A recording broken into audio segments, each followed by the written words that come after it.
Hello, filmmakers. Let's matte paint. Welcome to our second video presented by the Student Film Fest about how to make cool video effects without a big budget. Today, we're talking about matte painting. And some of you out there might be thinking, what is matte painting and why do I care? Well, why do you care? Matte painting back in the early days of film was literally painting scenery that you would then lay over top of another recorded film. Digital editing techniques allow us to use still photos for our mattes. So you actually eliminate the parts of the matte painting you don't need and let the video show through underneath. The end result is a composite of the two images. My favorite example from Raiders of the Lost Ark is this guy walking through an empty warehouse surrounded by a matte painting of thousands of boxes. It is an older technique, but it's still used today, and you probably haven't even noticed when it's been used. Couldn't we just use green screen instead? Green screen is a great way of adding interesting backgrounds to your video, but you're limited by the size of your green screen and what you can fit in the room with you. Matte painting, on the other hand, allows you to film in a more natural setting and then add the background elements afterwards. Matte painting can be useful for changing scenery without changing the entire background.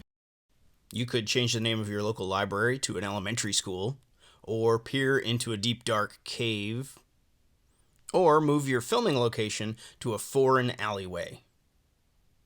To do a matte painting, we need an image that we're going to use as the background, but lucky for us, we don't have to create that from scratch because there are lots of websites that offer free stock photos, such as Pixabay, Pexels, and Unsplash. What we will need is a computer with some video editing software, such as iMovie, which we'll be using today. More advanced video editing like Final Cut Pro can be helpful because it allows for multiple layers of video and has more advanced cropping techniques. Gwinnett Library has that. We will also need photo editing software to edit our matte painting. Today we'll be using Photoshop. Gwinnett Library has that too. As a matter of fact, you don't even need to make a reservation for the Learning Lab, as all 15 Gwinnett County branches have Photoshop on their TechStation computers. There's also a program out there called GIMP. GIMP is great because it has similar functionality to Photoshop and it's free. Lastly, you want to make sure you record with a tripod, otherwise your video may shake while your background matte does not. Okay, so let's make a matte painting. I do want to mention it's a good idea to have a matte in mind before you start filming. You want to be able to consider the angles and lighting of your shot. You could even cut out the part of your image and walk around. Is this matte going to work with this angle or this shot? So let's get started. Here I am in iMovie. I haven't imported my video yet. I'm going to go ahead and grab it and click on Import and click on Clip for Matte Demo. With my video imported, I'm going to just grab that and drag it down into the timeline. With my video in the timeline, I'm going to scroll through and see where I want to pick my still image. This is also a good time to scroll through and make sure that there's no places where your actor crosses the matte. So I've selected my still. I'm going to come up to the share icon in the upper right corner and I'm going to click on Save Current Frame. And I'm going to save it. We won't actually be using any of the video still frame in our matte painting. It's really just there as reference. Okay, now that I have my still image, I'm going to hop over to Photoshop.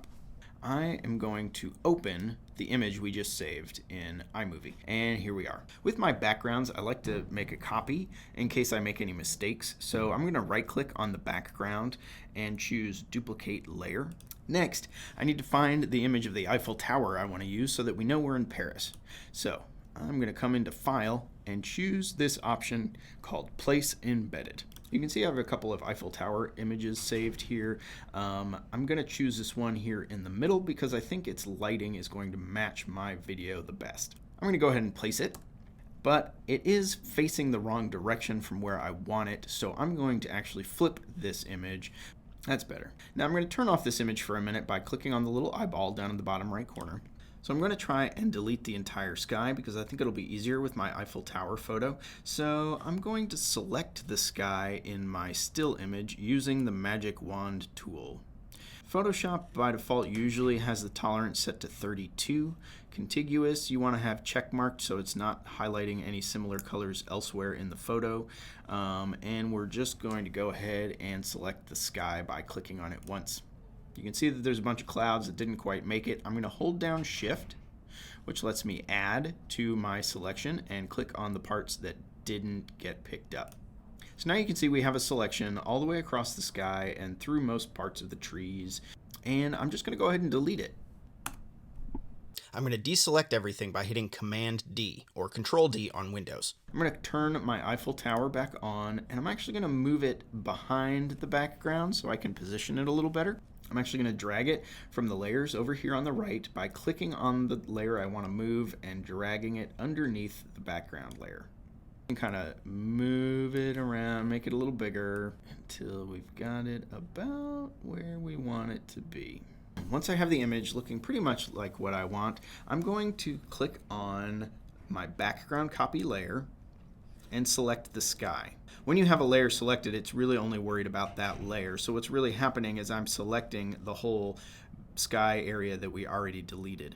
But what I want to do is delete the part of the Eiffel Tower image that's not in the trees. So I'm going to invert my selection. I can come up to the top where it says select and choose inverse. You can see now that my selection has moved down to the bottom part of the image. I want to come back to my Eiffel Tower, turn off my background copy again, so you can see that I have all the area where the trees were selected in my image. I'm going to delete this part. In order to delete this section, you may need to do something called rasterizing.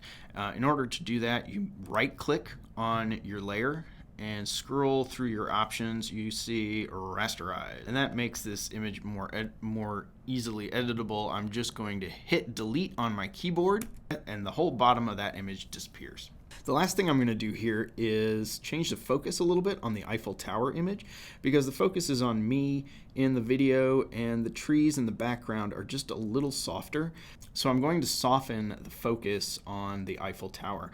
I'm going to do that by making sure that the Eiffel Tower layer is selected. And I'm going to come up to the top where it says filter, and I'm going to come and choose the options under blur. It gives you a bunch of different ones. I like Gaussian, so I'm just going to choose that one.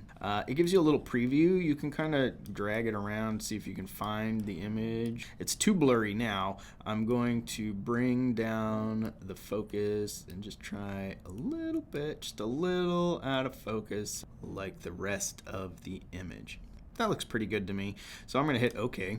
Now I'm ready to save my image, but I don't want any of this still image of me in the foreground because that would cover up the video part. So I'm going to just turn that off by clicking on the eyeball down in the layers menu. And now I have an image that's just the sky and the Eiffel Tower above the tree line. So this is what I want to save. So I'm going to go into File, I'm going to choose Export, and I'm just going to let it choose Quick Export as PNG. That saves the transparency, so my video underneath will still come through. So here we are back in iMovie.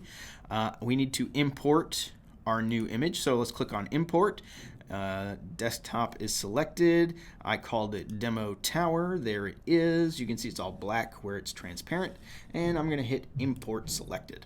And I'm just going to select it and drag it down on top of the video we have in our timeline. Now, a funny thing happens in iMovie. You may be able to notice that the Eiffel Tower is moving.